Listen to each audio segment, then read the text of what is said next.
Tonight we talk to the Governor for Western Province, Ati Wobiro, about developments in education and the resource industry in the Western Province.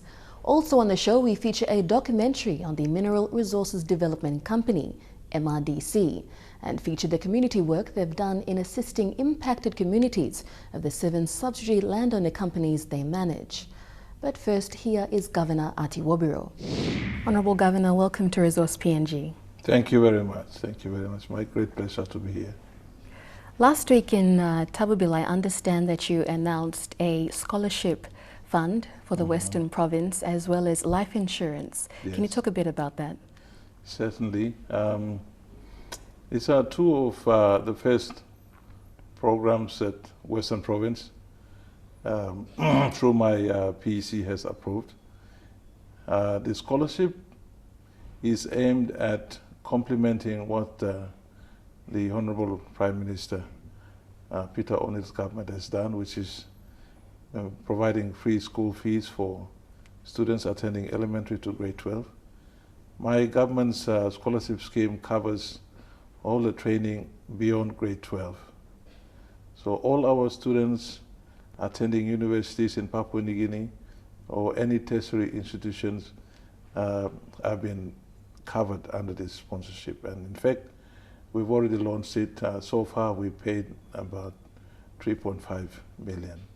And it's having a very, very positive impact. Students are writing back and showing their appreciation. Parents are also writing and meeting us and saying, this is a wonderful initiative. And as you know, while we in the Western Province have gold and copper and gas, these are natural resources. It will come to an end one day, but human resources will be there forever. And one of the rationale for investing a lot of money into human resources, as you will know, Western Province is a very rich natural resource province, and I want my people to be trained well, equipped with skills so that they can take control. I want my people to be managers, not just workers, not just unskilled workers. So I am putting a lot of money into training my people so that when especially gas comes on stream, my people are ready to take on the challenges. This will continue for as long as I remain the governor. My PEC has approved the establishment of Future Generations Foundation, which will look after and manage all our scholarships, all our funds under sponsorship program. With regards to the insurance program, again, my government felt it was necessary. And there are 3 components to the insurance policy. The first part is health care program for public servants. Our public servants work hard, and we need to look after them. And so this program will, in the event that public servants go and seek private medical service, they can, upon submission of their medical receipts, receive a refund of 80% of medical expenses. The second component of the insurance program is a free insurance program for all our students studying in all the institutions throughout the country. In the event of death or serious injury and they need to be repatriated back, the insurance company will pay for the airfares, including the cost of one guardian. The third component of our insurance scheme is a funeral plan. You know, a lot of us politicians, we get lots of letters, and one of the main reasons people write to us is to seek assistance to meet the cost of burying dead bodies of dead relatives or house karai and airfares associated with transporting bodies. And I've felt that the best way we can help our people is to come up with an insurance plan where everybody in the Western Province, every individual, will be encouraged to pay 26 kina a year, which will then qualify them to participate in this scheme In the event that one of the members of the family dies, then the remaining or the living members of the family can then ask for insurance payout to the tune of 2,500. Help them with the house cry or funeral expenses. The scholarship scheme, as I said, is already been implemented. I was planning on launching the insurance policy on Saturday, but that couldn't happen because the insurance company people had other engagement. But I hope to do that in the next 1 week or so. The payments have already been paid, so it's not a problem with funding. Speaking of strengthening human resources through education, MRDC recently opened 2 double classrooms in Oktedi. Yes. They've gone beyond their role as the state's trustee for landowner equities and assisting with education. Yes. How has their role been helpful to the Western Provincial Government? Yes, yes. MRDC is one company that Western Province has very strong connections with. You probably know that there are about 7 or 8 subsidiary companies working under MRDC. And 2 of these companies are from the Western Province. One is called the MRSM. This is a company specifically for the villages around Oktedi mine area. Another one is MROT2, which is for the province. And I'm the chairman of that. Basically, the 2 companies are mandated to invest for long-term as well as for short-term gains. We don't look at recurrent expenses or things like that. We look at long-term investments.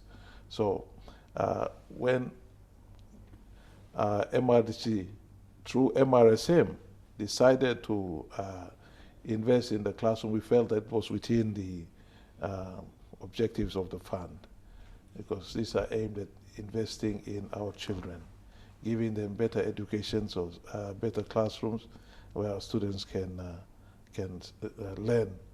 And so I had the greatest joy and privilege to open both classrooms, one at Funalbin, up on the mountain, the last village before you get to the mine site. And that was a very good celebration. And then on behalf of the Prime Minister, because Prime Minister had to leave early, I then opened a second building with, again, 4 classrooms at Wangbin Primary School. So we have great plans. Our 2 subsidiary companies, together with our other subsidiary companies and MRDC, with Augustine Manu and the team, we're going to move forward. And this is just a start of good things to come. Mineral Resources Development Company, that's next. Stay tuned.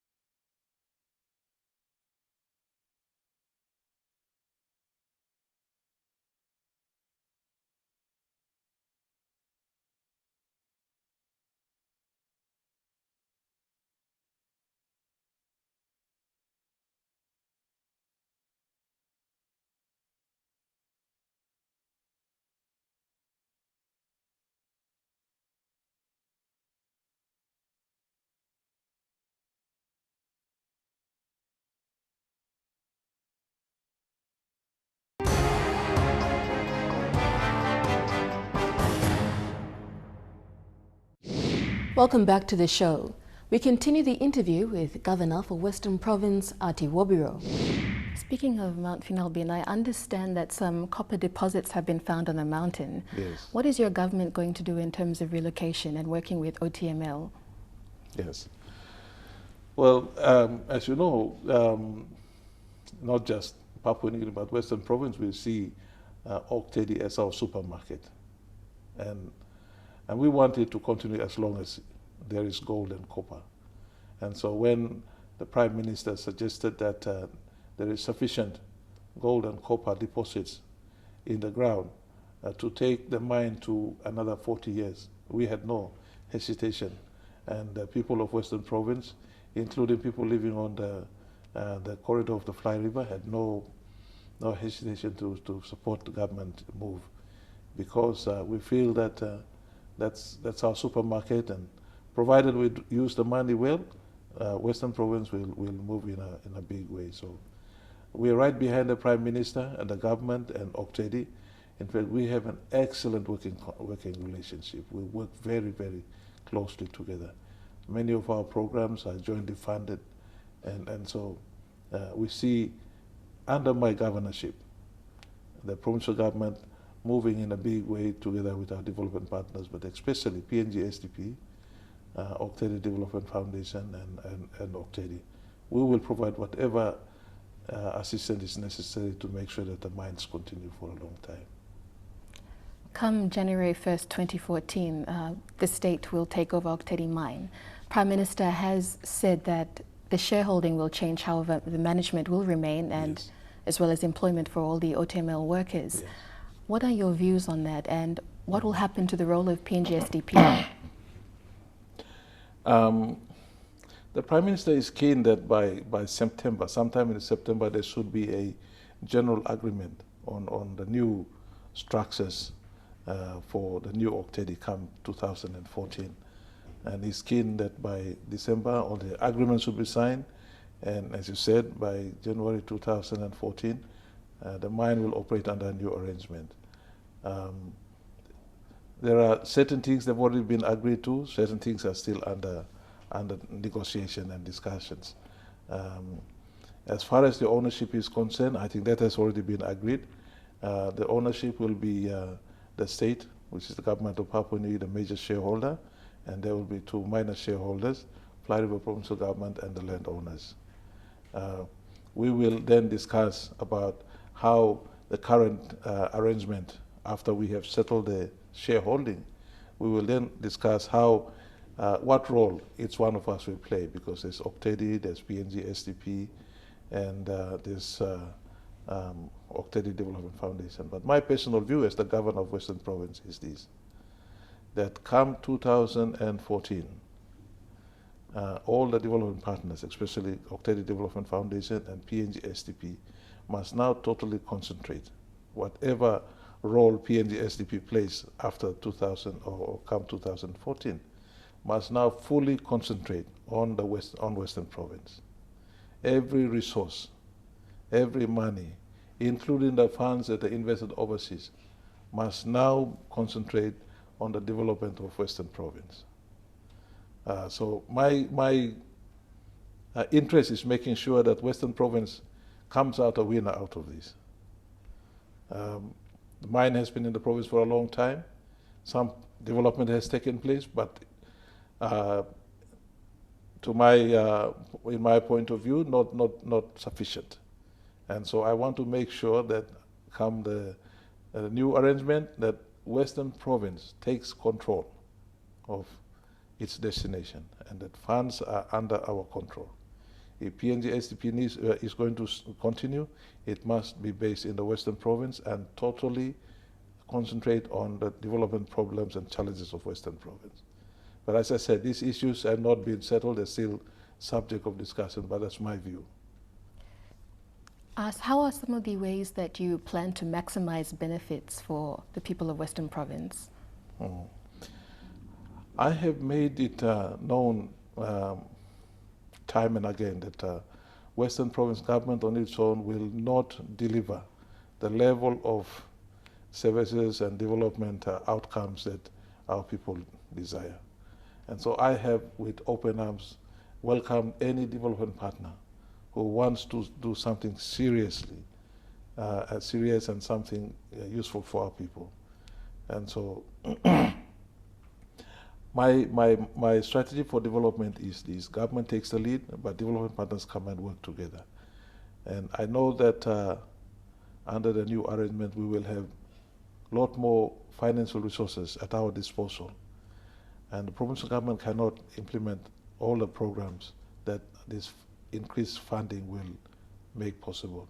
And so we will be counting on our development partners to come and help us to implement our projects properly so that our people benefit. So it's going to be a teamwork, and I want to be in charge of that team. I'm excited. I can see how Western Province is going to move forward. I think visionary leadership, committed leadership was the missing link, and I like to believe that I have filled in that gap, and I'm serious about moving forward from here. Governor, the Western Province is expected to enter the LNG scene with the third LNG project. Yes. From the government standpoint, can you provide our viewers an update on what's happening so far? Yes, I I have been meeting with CEOs of different companies that are doing exploration in the Western Province. About 3 weeks ago, I met with the CEO of Horizon, who are developing the Stanley gas well, and other projects. And while in Kionga last week, I met with the CEO of the Asia Pacific region for Talisman. And I've had discussions with him before. We in fact flew to these different rig sites, exploration sites. And my message to all of them is this: Western Province gas will be developed in the Western Province. I am ready to assist and to provide the conducive environment for a third LNG. I will be disappointed, and I know my people will be disappointed, if LNG, if gas from Western Province is taken elsewhere to be processed. I want and I will insist that gas from the Western Province is refined in the province, because it will create some opportunities for spin-off businesses and for employment.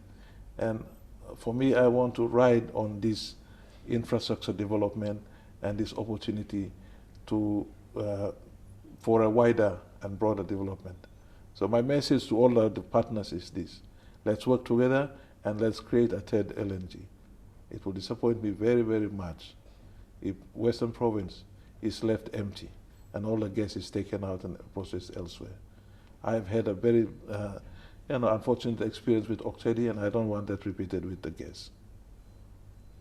Thank you. So basically you want your province to take ownership of their resources? Exactly, and people will benefit. I mean, God did not put those resources in the Western Province so that somebody else benefits. He meant it for the benefit of our people. Honorable Governor, thank you very much for your time on the show. Thank you very much, Ms. Singh. Thank you for this opportunity. Thank you. We'll have more when we return.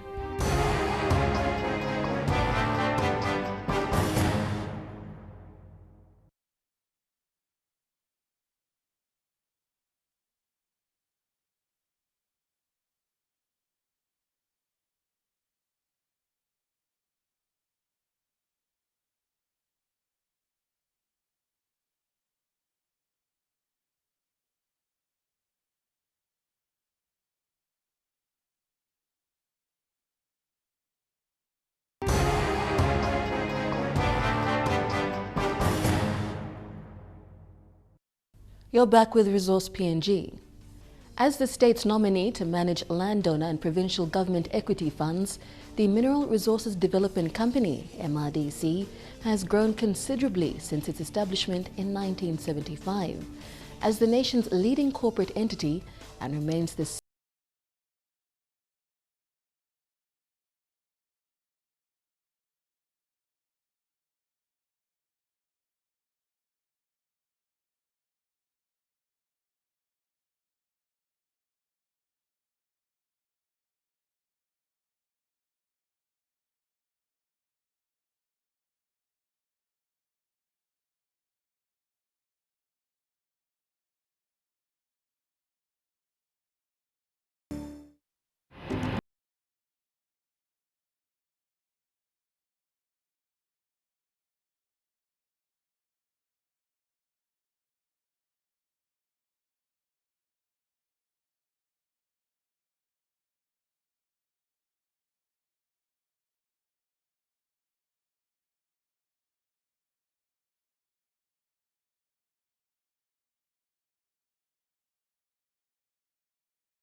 company established under an act of Parliament to manage equity for provincial governments and landowner companies from PNG's major resource development project areas.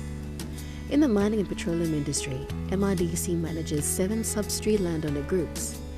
The subsidiary companies presently under management of MRDC comprise Mineral Resources Star Mountains Limited, MRSM, with 2.5% interest in the giant Oktedi copper mine, Mineral Resources Oktedi No. 2 Limited, which comprises 2.4% in Oktedi copper mine and comprises the provincial government shares, Mineral Resources Enga Limited, MRE, which has 5% interest in the world-class Porgera gold mine, Petroleum Resources Kutubu Limited, PRK, with 6.75 equity interest in Petroleum Development License 2, Petroleum Resources Gobe Limited, PRG, with 2% equity interest in Petroleum Development License 4 of the Gobe oil fields, Petroleum Resources Moran Limited, PRM, 2% interest in Petroleum Development License 5, and lastly, Mineral Resources Medang Limited, MRM, with 2.5% interest in the Ramonica project. The PNG LNG project will add another 4 subsidiaries, eventually bringing the total to 11 subsidiary landowner groups. As a corporate entity, the key objective of the company is to responsibly manage landowners' funds. The key objective is to prudently manage the landowners' funds, not only landowners' funds but also the provincial government, and also to ensure we have reasonable returns. And in doing so, we're balancing it with improving the quality of life for our beneficiaries. Out of the 7 subsidiary companies, PRK is the largest company managed by MRDC. Our biggest company in the MRDC group is Petroleum Resources Kutubu. Their net worth is almost over $1 billion. As part of its vision and aim, MRDC strives to make each landowner company self-sufficient and economically sustained, as the Managing Director, Augustine Mano, explains. Create more wealth and grow for the landowners and provincial government. At the same time, to balancing it by improving the quality of life for our main beneficiaries. MRDC functions within 2 divisions that drive its technical and investment operations. We have 2 major divisions. One is the technical, the other one is the investments. Now the technical deals with all the mining and petroleum. That includes attending the joint venture meetings, sitting in the financial committees, and deciding on investment and the operation of both the mining and petroleum fields. So this is an ongoing operation during the mine of petroleum life. And then we have the investment. That is where we have an investment guidelines where we look at the investment proposals, and based on the investment guidelines, basically what we do is that based on the proposal, it goes to the board, and then the board accepts the proposals, and then we do our own due diligence based on the investment guidelines. One thing to note is that the board of each of the respective companies, they have representatives from the state. Like from the mining, they have the secretary for mining, and also the governor and the administrator of the province. They are regarded as ex officios, and then you have the representative from the beneficiaries. So it's a balanced mix. It's not only me who's making the decision, but we have a mix between the landowner representatives and also the state representatives. We'll have more when we return.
We continue our feature on the Mineral Resources Development Company.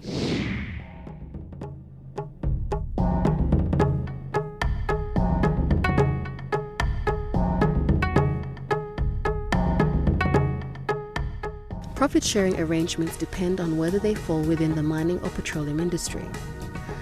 In petroleum, there are the beneficiaries, which are identified through social mapping, and ILGs, Incorporated Landowner Groups, which the Department of Petroleum identifies as beneficiaries. So if you look at our role, we are more or less like the paymaster. So we pay according to the sanction list. But for mining, the beneficiaries are identified through the Department of Mining. Under the MRDC Charter, the company pays dividends and royalties to landowner companies under its management. Recently, the company paid 10 million kina to landowners of the Star Mountains LLG through its subsidiary companies MRSM and Mineral Resources Octedi, MROT, a business arm of the Western Provincial Government. We just recently, when we were in Octedi, we paid 10 million to Mineral Resources Star Mountain and 10 million to Mineral Resources Octedi as dividends. The 10 million kina will be divided between the 10 beneficiary villages that make up MRSM, resulting in each landowner company receiving 1 million kina each. Mineral Resources Development Company has paid MRSM and MROT an average of 100 million kina worth of dividends over the last 5 years.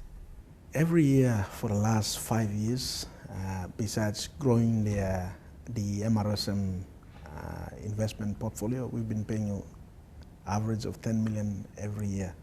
So for Mineral Resources Star Mountain, over the last 5 years, we've paid more than 50 million. And this is just part of our obligation. For the first time in the history of Papua New Guinea, landowners of the RPNG LNG project had to finance their own equity without any support from the state. $75 million was raised to pay for equity for the next 4 years, from 2012 to 2015, without any government subsidies, and these were from petroleum companies from Kutubu, Gobe and Moran. This is a fine example of MRDC's economic independence to partake in the resource industry as shareholders without financial support from the national government. An investment guaranteed to bring in lucrative returns. And the benefits from that will be almost like quadruple. And after 2014, I'll give you an example. Like PRK, for example, Petroleum Resources Kutubu, like the net cash flow for like average last year, 2010, is about 65 million. After the RPNG LNG project comes in, it will be in excess of 200 million. And that is for the next 25 or the life of the proposed LNG project. Yes. So this is a classic example, but on the petroleum side. On the mining side, I'll give you an example for Octedi. When we came in, the net investment was around 90 million. Now it's worth more than 300 million. That's the net worth of the company. So it shows that we have grown the investment over the last 4 years. MRDC also invests in other portfolios. We are also investing in other portfolios like property, stocks, bonds, and other areas of investment. More of this documentary after the break.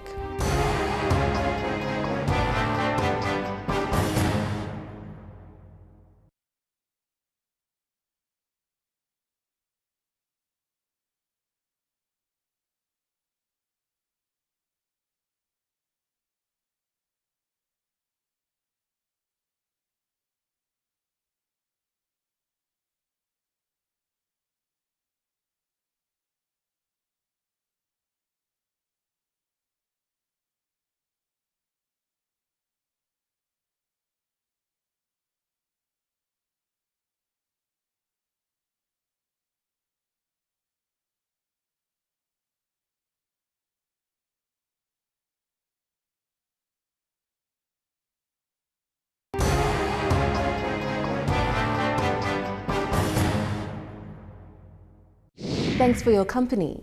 We've seen how MRDC operates and how profit sharing works for respective beneficiaries. We now take a look at some of the community projects the company is involved in. As trustee, MRDC also undertakes social and economic projects for the benefit of the resource owners. These projects have recently seen the company launch double classrooms in the Star Mountains Rural LLG of the North Fly District, Western Province. On August 1, 2013, the students of Finalbin and Wangbin primary schools were proud recipients of the double classrooms worth 1.6 million kina each, totaling to 3.2 million kina. A majority of the cost comprised logistics to transport materials through Oktedi's mountainous and misty terrain. Constructed by local landowner company Tabobil Engineering, the quality of the construction boasts the local skill level available within the district. Closest to the Oktedi mine, Finalbin Primary School is the only school that services communities within close proximity of the mine. A Catholic round school consisting of over 400 students and 11 teachers, the Finalbin Primary School, prior to the double classrooms, had 8 classroom buildings and 2 makeshift classrooms. With over 40 students in each classroom, space was limited and teaching impeded with overpopulated classrooms.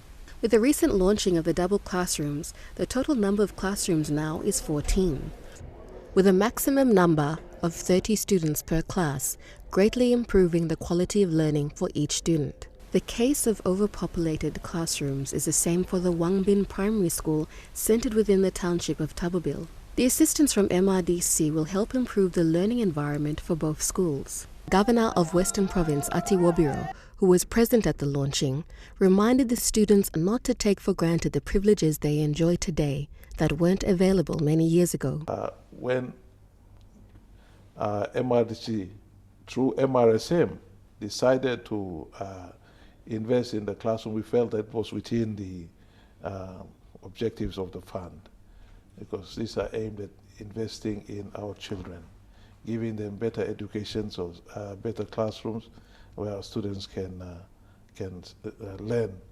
And so I had the greatest joy and privilege to open both classrooms. Further to providing educational opportunities in the Star Mountains LLG, last year MRDC contributed 100 million kina in royalty trust funds in partnership with Oktedi Mining Limited to send high-performing academic students from the mine area and other parts of Oktedi to the Royal Scots College in Sydney.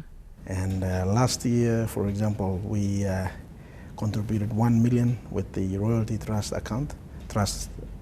and Oktedi to invest on elite students from the mine area and also other parts of Oktedi to go to Royal Scots College in Sydney. And that's something that Oktedi management is taking a lead on. I also would like to pay particular respect to your leaders in embracing the vision of education for the Piccaninnies of this area. And when Mushe Ware and myself first raised the matter of looking to send students from here to Scots College in Sydney, I was quite apprehensive that it would take a long time to put that vision into place. But I say this to you, your leaders embraced that vision immediately, and it has been an extraordinary journey this year to get the trust into place and to get Scots College coming up here very shortly to do the interviews of these 138 students that have made application for those 2 positions. Education has been one of MRDC's main focus areas for impacted landowner communities. Our focus is on education. Now, going to a couple of villages where the mine is impacted, despite where the mine is, it's sad to see that the education priorities are not there, and the education sector in terms of the schools are run down, and we've decided that we will build a couple of classrooms. Mr. Mano believes education is the answer to curb what he calls the royalty and equity mentality most landowners succumb to instead of receiving a formal education. Looking at not only in Oktedi, but if you look around all the mining and petroleum projects, you see that there's not enough educated local people Most of them, they go for employment or because of the royalty equity mentality, they forget about going to school. And this is one of the things that I'm trying to address. And in February 2012, MIDC's Landowner Community Assistance also saw the launching of double classrooms in the Nipa area in Southern Highlands, a place also suffering from government neglect despite its close proximity to the Kutubu oil fields. We'll be back with more when we return.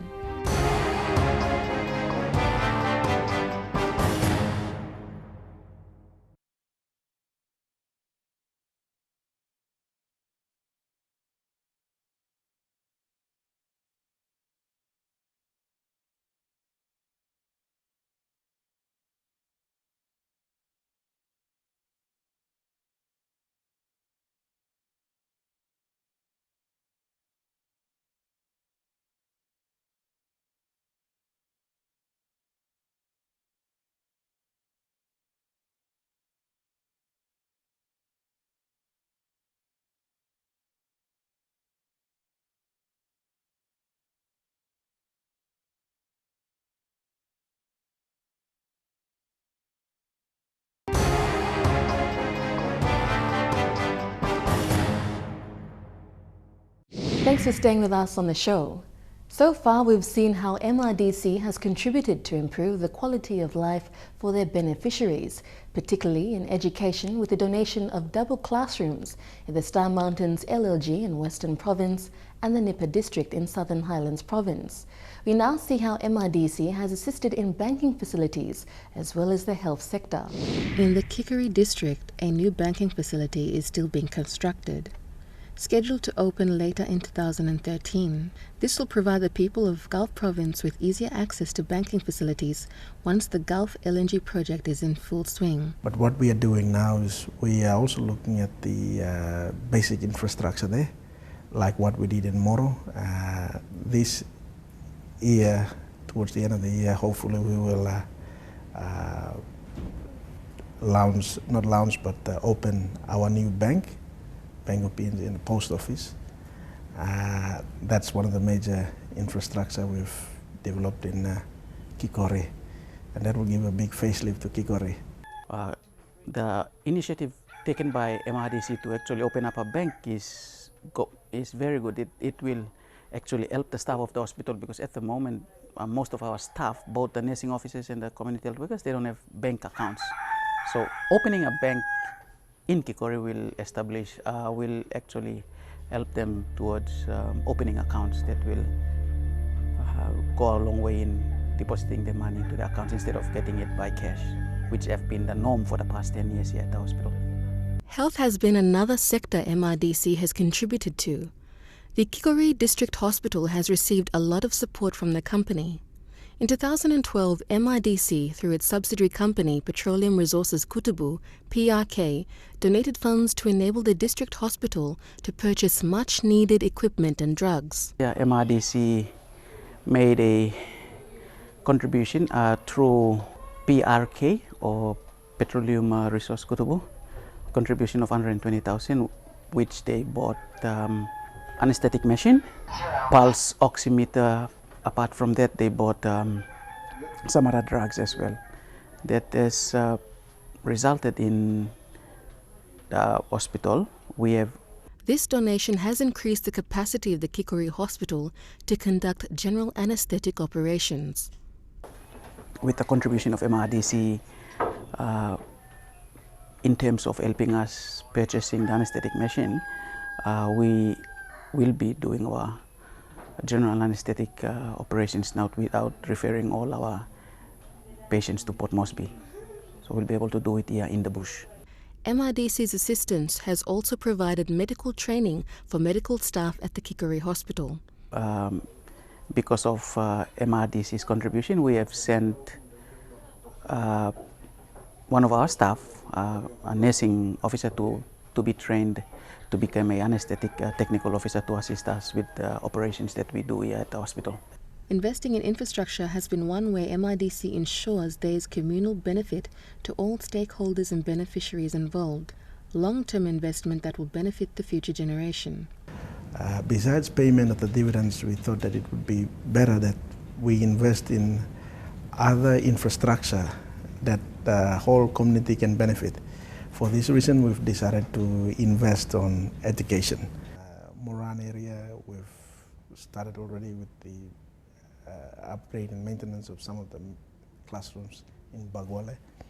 And then in the Homa Power area, we've built health centers, the staff houses for the health centers, community halls. So we're doing sort of little things, but the interest is more communal rather than individuals, where, like, for example, you pay a dividend of maybe 10 million, you may think it's a huge amount, but if you divide it into 10 villages, it's like 1 million each, and if there is about 10,000 in one of those villages, like everybody walks away with 100 kina per capita. But when the population increases, the pressure is there for more, but where can you get more? So for us, we think that putting it into infrastructure, it's more communal and everybody benefits. In many ways, MRDC has played the role of development partner alongside the national government, providing services in health and education in resource project areas in which it acts as trustee. So now focus blow, mitla lo MRDCM. One of them can help you make a current service go where you got need, where government is not able to go, and we blah work. This voluntary community support will continue as long as the country's extractive resources